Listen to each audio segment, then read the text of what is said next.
So I always try to start baseline. So my first time around, I'll go what's called middle medium. I do most of my my stuff on the with front toss. I'll do a little bit of soft toss, and we'll talk about some soft toss approach as well. But I do mostly front toss because it allows me to control the strike zone as a coach. Right? I can throw live BP and I can spot pretty good. But man, how many coaches can do that, and how long can you last? Yeah. With all players. So for me, front toss allows me to control across the plate, up and down, speed variations, off speed, everything, right? Much more, and I can get through hitters with their 5 and out much faster. It gives us a lot more reps. Then another station will be a T drill. And so let me go through a couple more of the front toss drills, and then I'll go through the T, and then we'll jump in the cage.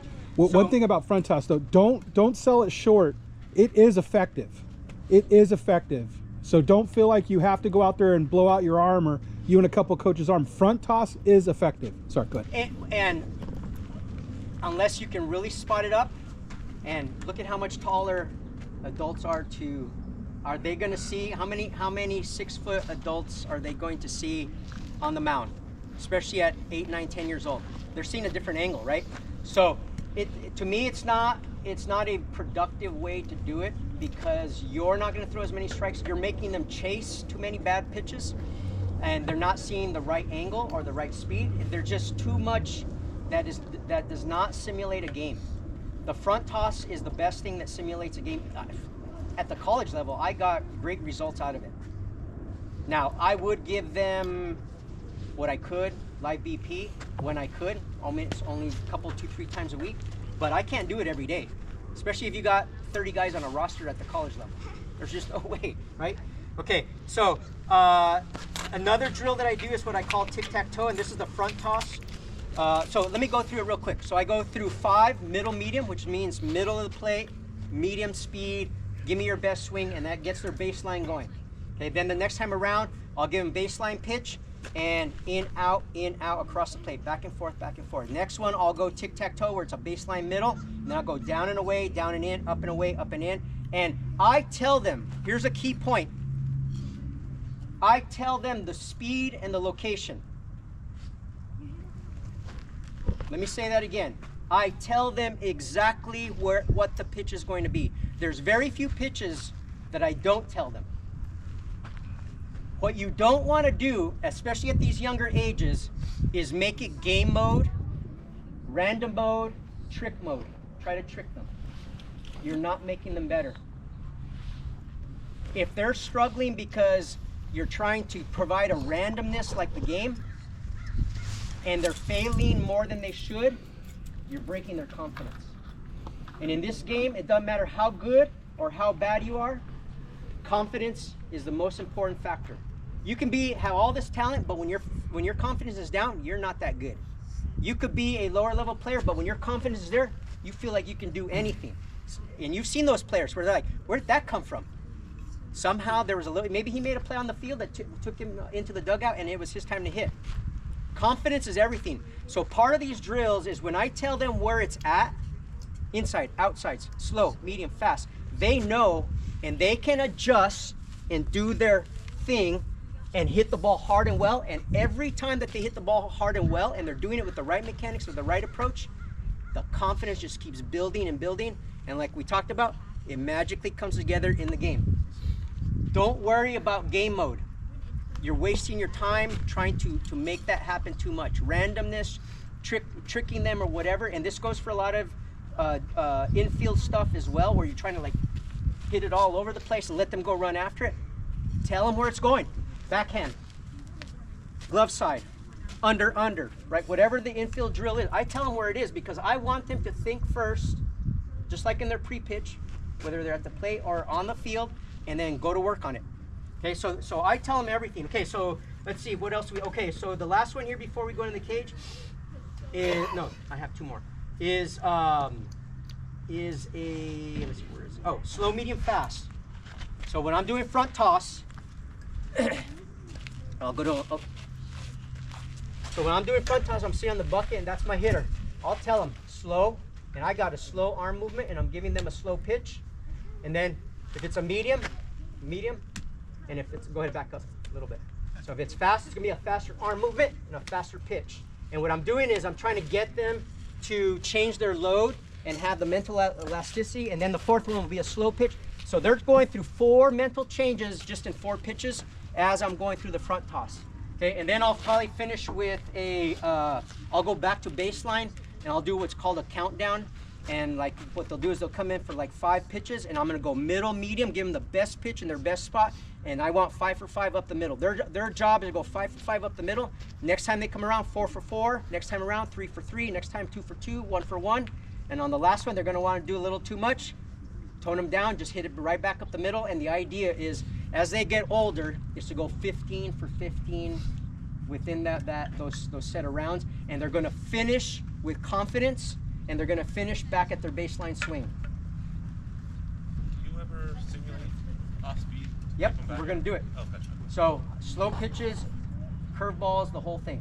Okay, so before we go to the Can I cage, say one thing that you have linked in the past, when you have them practicing the 3 bat speed loads, the beginning, so as they're going through different lengths, that you link that with the slow, medium, fast, so they know what it's like to hold it longer, to engage faster with those things. and I remind them. So the drills at the beginning, the load static drills, we do at the beginning, and then yes, on the curveball drills, on the slow, medium, fast drills, I remind them again, and we go through that again. One thing I didn't include there is after we go through situational and the slow, medium, fast, I'll do a 2-strike approach set of drills as well. We're gonna go through all of this in here in the cage. What was I gonna end with there? Process. Yeah, so especially for younger players, so we've had a couple of like smaller players who are looking like they're doing the right things, but they're not quite getting the results, right? And on the other side of the spectrum, we might have bigger, stronger players who are getting results because they can put a little bit more into the ball, but they're not doing the right thing, right? So I talked about this positive, negative feedback, or negative, positive feedback, and being process-oriented versus results-oriented, right? So the negative, positive feedback is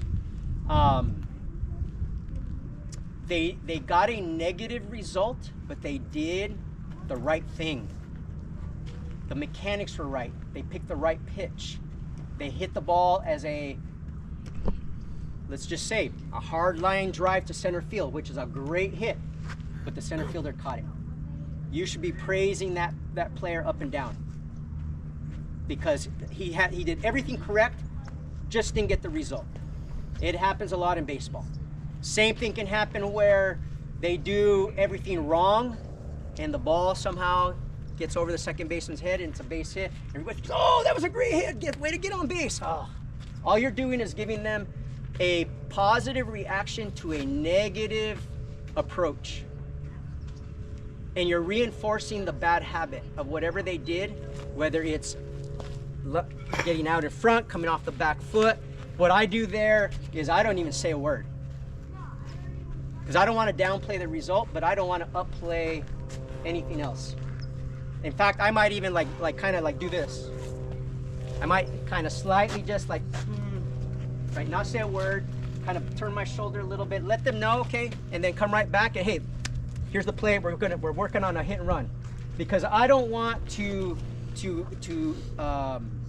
give that feedback, right? And as coaches, that's something. And remember, you're trying to correct this now. What you don't want to do is correct it in the game, right?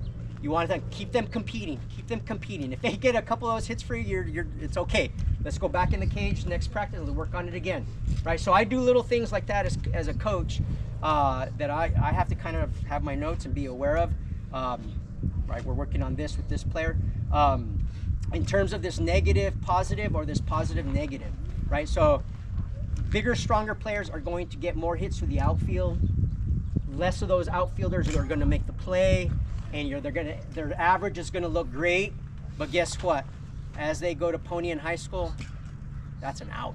Pop flies. That's a pop fly, and they think that approach, that process, is the right approach and process. And as they get older, it's been working for them because they've been the bigger, better, stronger player. But guess what? At 14, 15, things even out. And in some cases, they go in the other direction. The smaller, weaker players grow into their own. And those are the ones that have been working the hardest just to survive. And they're trying to figure out every way to survive and stay on the field. And their process, because they were process oriented, carries them over the hump. And the ones that were what I call little league heroes don't know how to work at it. They have no process. And now all of a sudden things shift. So I have a saying, you never know. You never know. I saw a team, and last example, then we'll get in the cage. My son was 11, played for Little League.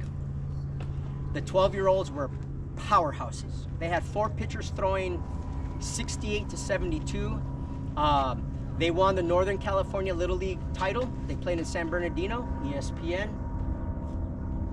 One player turned out to be kind of a decent high school player. 2 players. Their top, like other 3 or 4 players, got cut in high school. All Little League heroes. Because one of them, who was fantastic lefty, he was throwing 72. You're like, wow, that's going to be a major league player. Didn't even make it to high school. Right? And then I saw some little heavier, little smaller, little skinnier, working, turn into really good high school players because they had the process. So part of what I teach, and I would advise to this, is be process oriented, not results oriented.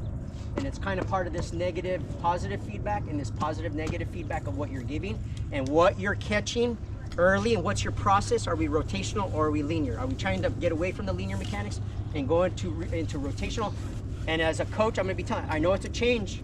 I know you're going to feel awkward. I know if you feel handcuffed when you do this versus this.